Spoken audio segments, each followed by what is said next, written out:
Hello friends, இது first வீடியோட continuation தான். ஸ்டோரேஜால் அது கட் ஆகிடுச்சு. இப்போ இது பாருங்கள், ஸ்பீடு வந்து 340 metre per second normal temperature ப்ரெஷரில்.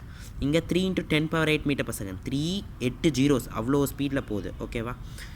இப்போ வந்து ஜஸ்ட் ஒரு சிம்பிள் மாடல் பார்க்கலாம் உங்களுக்கு புரியறதுக்காக லாங்கிடியூடல் வேவ் பற்றி. இப்போ ஒரு ஸ்கிப்பிங் ரோப் எடுத்துக்கிட்டாரு. இவர் வந்து இப்படி இப்படி இப்படி இப்படி இப்படி பண்ணுறாரு. பண்ணும்போது ஸ்கிப்பிங் ரோப் இப்போ எதுவும் பண்ணாமல் இருந்தால் இப்படி ஸ்ட்ரைட்டாக இருக்கும்.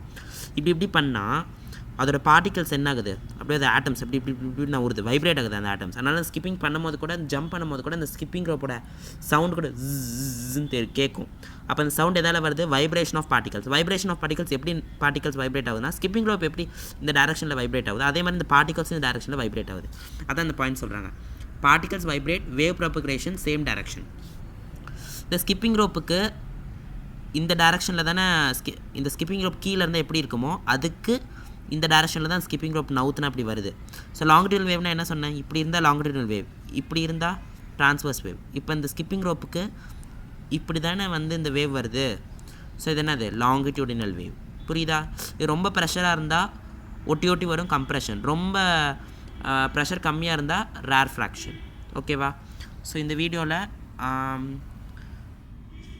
ஸோ இது வரைக்கும் நம்ம அக்காஸ்டிக்ஸோட இன்ட்ரடக்ஷன், லாங்கிடியூடல் வேவ்ஸ், அப்புறம் கேட்டகரிஸ் ஆஃப் சவுண்ட், அப்புறம் sound light table, law of reflection பார்க்கலாம்.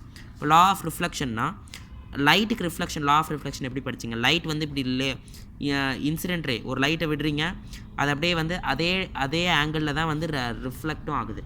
இங்கே சவுண்டு வந்து வேவ்ஸ் வேவ்ஸ் நம்ம சொல்லுவோம்.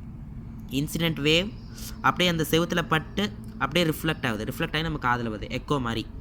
ஓகேவா? ஸோ ஃபஸ்ட்டில் வந்து angle of incidence of incident wave and angle of reflection of reflected wave are equal. Okay, angle I is equal to angle R. அப்புறம் இது வந்து நார்மல் இமேஜினரி லைன், அதுக்கப்புறம் இன்சிடென்ட் வேவ், ரிஃப்ளெக்டட் வேவ் எல்லாம் இந்த ஒரே பிளெயினில் தான் இருக்குது. டக்குன்னு இங்கே ரிஃப்ளெக்ட் ஆகி ஒன்றும் இங்கே இன்சிடென்ட் ஆகி ஒன்றும் இங்கே ரிஃப்ளெக்ட் ஆகலை, வேறு பிளெயினில் நடக்கலை, ஒரே பிளெயினில் தான். லைஸ் வந்து same plain. The same law of reflection லைட்டில் என்ன யூஸ் ஆகுதோ அதுதான் law of reflection of சவுண்டும் கூட. ஓகேவா?